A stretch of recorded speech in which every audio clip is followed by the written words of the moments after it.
अर्जुन, तो तुम देखना चाहते हो कि दुर्योधन को विजयी बनाने के लिए कौन कौन से योद्धा सम्मिलित हुए हैं और तुम्हें किस किस से युद्ध करना होगा?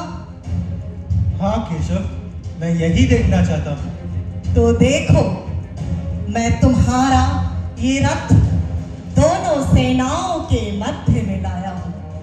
अब तुम शत्रु की सेना की ओर देखो।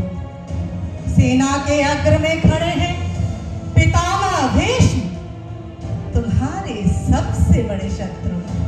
पितामह और हमारे सबसे बड़े शत्रु? और दूसरे आचार्य द्रोण, तुम्हारे गुरुदेव, और उनके साथ युवराज दुर्योधन।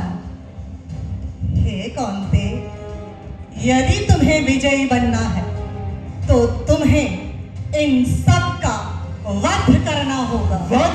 हे अर्जुन, तुमने अपने कुल का संहार किया है। तुम पापी हो अर्जुन, तुम पापी हो। तुमने अपने कुल का सर्वनाश कर डाला अर्जुन। तुम पापी हो, तुम खूनी हो, तुम पापी हो। हे कृष्ण, मैं अपनों का खून कैसे बहा सकता हूँ? कैसे? जिस गुरुदेव ने मुझे तीर चलाना सिखाया, मैं उन्हीं के ऊपर तीरों की वर्षा करूं? मैं इतना गिरा हुआ मनुष्य नहीं हूं, इतना ऊंचा मनुष्य नहीं हूं। जब मैंने चलना नहीं सीखा था, तब पितामह मुझे अपनी पीठ पर बिठा लिया करते थे। मैं उन पर हथियार कैसे उठा सकता हूँ केशव? कैसे? यह मुझसे कदापि नहीं हो सकता, कदापि नहीं। वाह अर्जुन वाह, लगता है उर्वशी के सांप का प्रभाव तुम पर अभी भी बाकी है। तुम योद्धा की भाषा नहीं बोल रहे हो पार्थ। आज जिन्हें अपना कहते कहते तुम्हारी जीवा थकी नहीं, ये वही लोग हैं जिन्होंने तुम्हारी पत्नी द्रौपदी को भरी सभा में निर्वस्त्र होने का तमाशा और तुम्हारा उपहास उड़ते हुए चुपचाप देखा था। इनमें से किसी ने भी उसकी रक्षा के लिए हाथ नहीं बढ़ाया। देखो देखो इनके तेवर, ये सब अपने अस्त्रों पर तुम्हारा नाम लिख कर लाए हैं। क्या यही सब तुम्हारे अपने हैं? नहीं अर्जुन, नहीं, तुम्हारे अपने इस तरफ हैं। हे पार्थ, तुम्हें अर्ध सत्य दिख रहा है और तुम्हारी दृष्टि पर मोह का पर्दा पड़ गया है। वो मुझे मारना चाहते हैं तो मार डाले। कुलघाती होने का पाप अपने माथे पर कैसे लिखूं? नहीं केशव, मैं कमंडल लेके तर भिक्षा मांग लूंगा, परंतु यह युद्ध नहीं करूंगा केशव, यह युद्ध नहीं करूंगा। वाह अर्जुन वाह, मैं युद्ध नहीं करूंगा, मैं भिक्षा मांग लूंगा। ये बात कोई वीर नहीं, कायर ही कर सकता है। क्या इसलिए तुमने वर्षों घोर तपस्या करके इंद्र से दिव्य अस्त्र प्राप्त किए थे? याद है माता कुंती ने क्या कहा था? वत्स, जब भी मेरे सम्मुख आना, विजयी बनकर आना। इसलिए दुर्बलता त्यागो और क्षत्रियों की भांति युद्ध करो अर्जुन, क्षत्रियों की भांति युद्ध करो। हे मधुसूदन, मेरा शरीर ढीला पड़ रहा है, मेरी आत्मा कांप रही है, मेरा गला सूख रहा है केशव। हे कृष्ण, मेरा मार्गदर्शन करो। माधव, मुझे रास्ता दिखाओ। क्या उचित और क्या अनुचित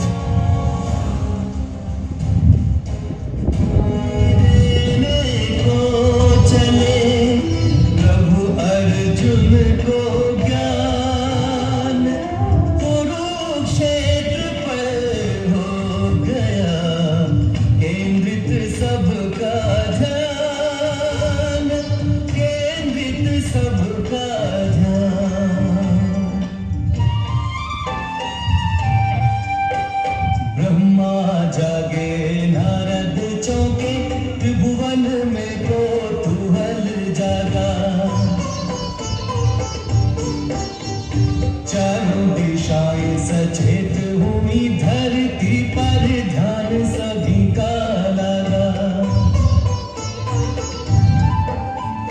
गीता के महाज्ञान श्रवण को शिव ने ध्यान समाधि से त्यागा।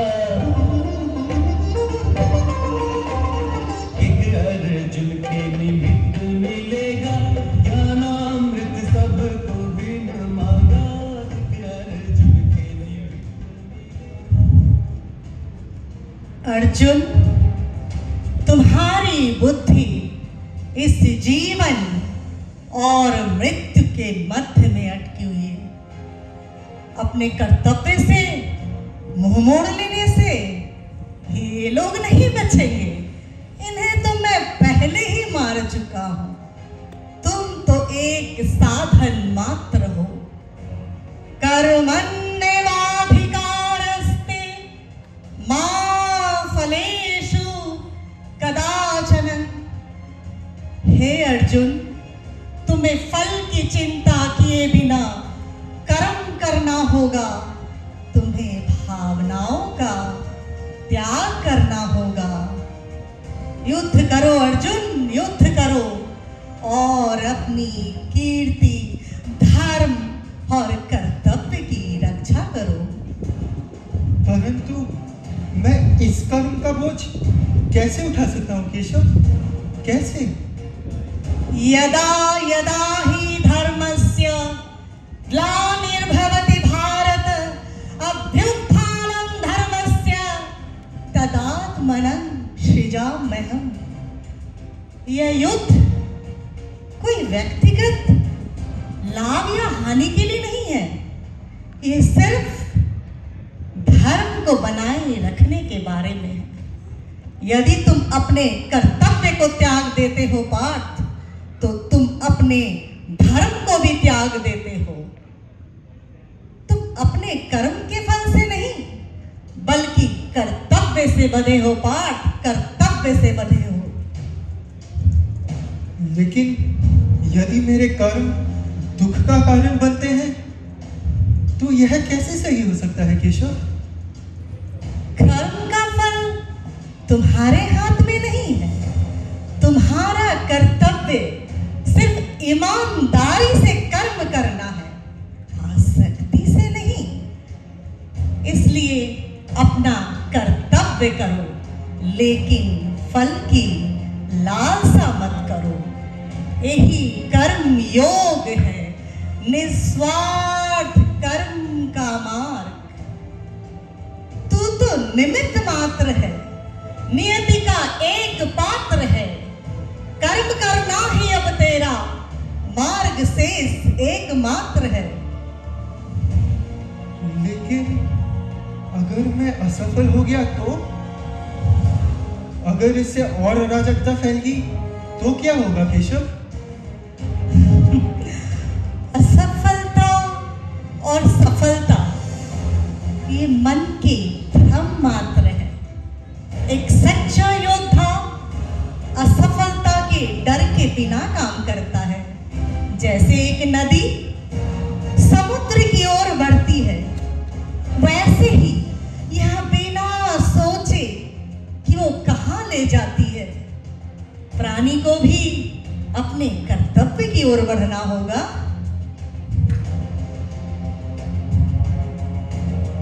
और इस स्थिति में धर्म क्या है केशव? लड़ना? धर्म वो है जो सत्य और न्याय को कायम रखता है। जब अन्याय होता है तो उसके खिलाफ लड़ना ही धर्म है। जब आवश्यकता होती है तो निष्क्रियता पाप है। इस स्थिति में यदि तुम लड़ने से इनकार कर देते हो पार्थ, तो तुम अपने धर्म के साथ विश्वासघात करते हो। लेकिन मैं आसक्ति के बिना कैसे काम करूं? मैं अपने भावनाओं से कैसे ऊपर उठूं केशव? उद्देश्य के प्रति समर्पित होकर पार्थ, उद्देश्य के प्रति समर्पित होकर। जैसे किसान फसल की आशा ऐसे ही समर्पण के साथ काम करो, आसक्ति के बिना। वो मुझे इच्छा के साथ नहीं, कर्तव्य के साथ काम करना चाहिए। हाँ बात हाँ, जब तुम अपने आप को परिणामों के प्रति आसक्ति से मुक्त कर देते हो तो सच्ची शांति प्राप्त होती है। एक बुद्धिमान व्यक्ति सिर्फ कर्तव्य के लिए काम करता है, लाभ या हानि से उसका कोई लेना देना नहीं होता। परंतु फिर भी केशव, मैं अपनों को, अपने पितामह को कैसे मार सकता हूँ? कौन पितामह अर्जुन? कौन पितामह? वो जो सामने खड़े हैं, तुम मेरे दिव्य चक्षुओं से देखो, वो पितामह का शरीर है। उनकी आत्मा अविनाशी, सनातन और पुरातन है। न हन्यते माने हन्य शरीरे। तुम अपने मन के दास मत बनो, बल्कि इस मन को अपना दास बनाओ।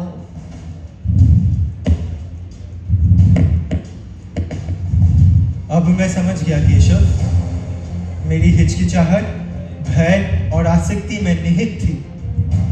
अब मैं स्वार्थ, इच्छा के बिना कर्म करूंगा।